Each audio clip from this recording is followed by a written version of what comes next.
Hi everyone, আমি dietician Madhurima. আজকে আমার সেলফ ট্রান্সফরমেশন জার্নির 52তম দিন। আজকে শুরুটা জিমে গিয়ে করেছিলাম। আমি জিমে জয়েন করলাম আজকে থেকে। 1 বছর মাঝখানে পুরো টানা গ্যাপ চলে গেছিলো। তার আগে 2 বছর টানা জিম করেছিলাম আমি।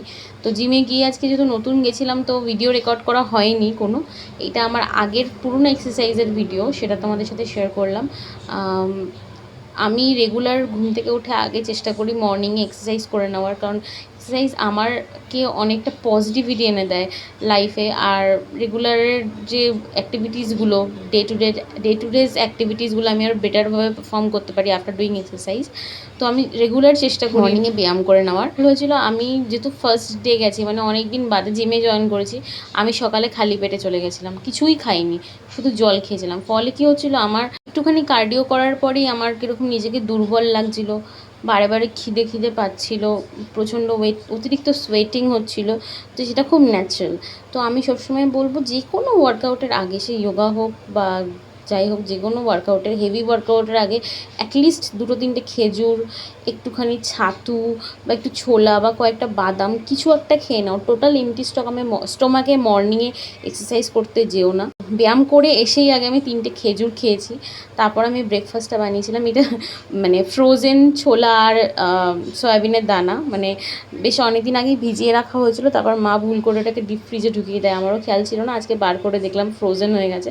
তারপর সেটা দিয়ে একটু সুজির উপমা টাইপের বানিয়েছিলাম, সয়াবিন, ছোলা, সয়াবিনের দানা আর সবজি দিয়ে কিছুটা। লাঞ্চে আমি প্রচুর পরিমাণে সবজি খাই, তো মায়ের পক্ষে অত সবজি সবসময় তরকারি রান্না করা পসিবল হয় না। ওই জন্য আমি মাকে বলি যে আমার জন্য তুমি সবজি সেদ্ধ দিয়ে রাখবে, হালকা একটু লবণ দিয়ে, তারপর আমি সেটা লাঞ্চে ভাতের সাথে, ডাল বা যা প্রোটিন রিচ খাবার থাকবে তার সাথে আমি খেয়ে নেবো। আর আজকে ডালের বড়া করেছিল মা, 3-4 রকমের ডাল মিশিয়ে ডালের বড়া। তো সেটাও কাইন্ড অফ একটু প্রোটিনের পরিমাণটা বেশিই ছিল তাতে, যদিও অয়েল ছিল বিকজ ডালের বড়া, বাট স্টিল নিরামিষের দিন ছিল, তো আলাদা করে অ্যানিমাল প্রোটিন আমি কিছু খেতে পারিনি, তো সেখান থেকেই আমাকে প্রোটিনটাকে নিতে হয়েছিল। আর ইভিনিং স্ন্যাক্সে আমি একটু মিক্স সিড খেয়ে নিয়েছিলাম, কারণ আমার প্রচণ্ড ক্রেভিং হয়। আর মিক্স সিড কী জানো তো, মিক্স সিডে না অনেকটা পরিমাণে ফ্যাট আর প্রোটিন আছে, তো ওটা অনেকক্ষণ অ্যাপাটাইজার হিসেবে কাজ করে, মানে পেটটা অনেকক্ষণ ভরা রাখে। আমি খেয়ে আজকে দেখলাম। তারপর কিছু অনলাইন কনসালটেশনে আমার ডায়েট চার্ট বানানোর ছিল, সেগুলো বসে বসে করছিলাম। তোমরা যদি ভাবছো ডায়েটিশিয়ান কনসাল্ট করবে, আমাকে কনসাল্ট করতে পারো। আমি আমার অনলাইন কনসালটেশনের নাম্বারটা, এটা আমার হোয়াটসঅ্যাপ নাম্বার, তো তোমরা আমাকে হোয়াটসঅ্যাপ করলে আমি তোমাদের রেসপন্ড করে বুকিং টাইমটা জানিয়ে দেবো। তাই আমি কিছুটা ওটস ভেজে রাখলাম, যাতে পরবর্তী যখন আমি ওটস রেসিপি রান্না করবো, যাতে ও সময়টা কিছুটা বাঁচানো যায়। আজকের ভিডিওটা এইটুকুনি। টাটা, বাই বাই, ভালো থেকো, সুস্থ থেকো, রাধে রাধে।